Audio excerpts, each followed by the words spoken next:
To a boy whose ideal snack was Little Debbie zebra cakes, the existence of a disease like diabetes seemed like the dark work of a mean god. You're just as sweet as you could be.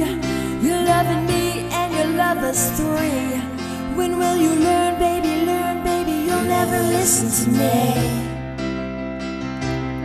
I almost had a heart attack, trying to paint all your lovers black.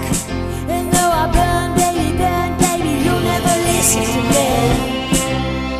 Oh, baby, rain. In the summer of 1988, I would be taken to a hospital in Baltimore, Maryland, with the highest blood sugar level they had ever recorded, and would, after a lengthy midnight stay in the emergency room lobby, ultimately be diagnosed with type 1 diabetes and blasted with a boatload of insulin.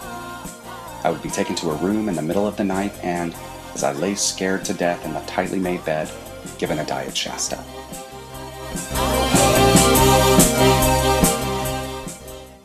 I have always had a sweet tooth, the biggest one in my family. My skinny frame absolutely belied the number of sweets I knew I could put away if ever given the chance. The urge for sugar throughout my young life was strong.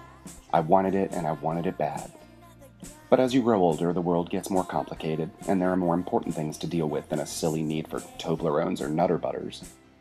As my 15-year-old body was, unbeknownst to me, rapidly depleting its reserves of insulin, it was also under siege from another equally dangerous and debilitating force: raging adolescent hormones. Hormones directing my thoughts, commandeering my innocent hands, and insisting that they do an odd, immoral, and exquisite thing in bed, in the dark, in the middle of the night, with a box of Kleenex handy. Worse, the hormonal urges behind this thing I was doing could best be described as pretty damn gay.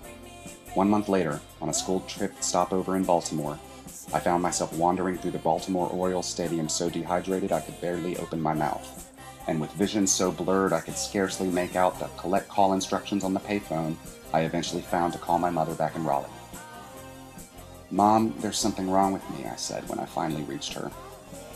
Well, there were several things wrong with me, but probably better to take them one at a time.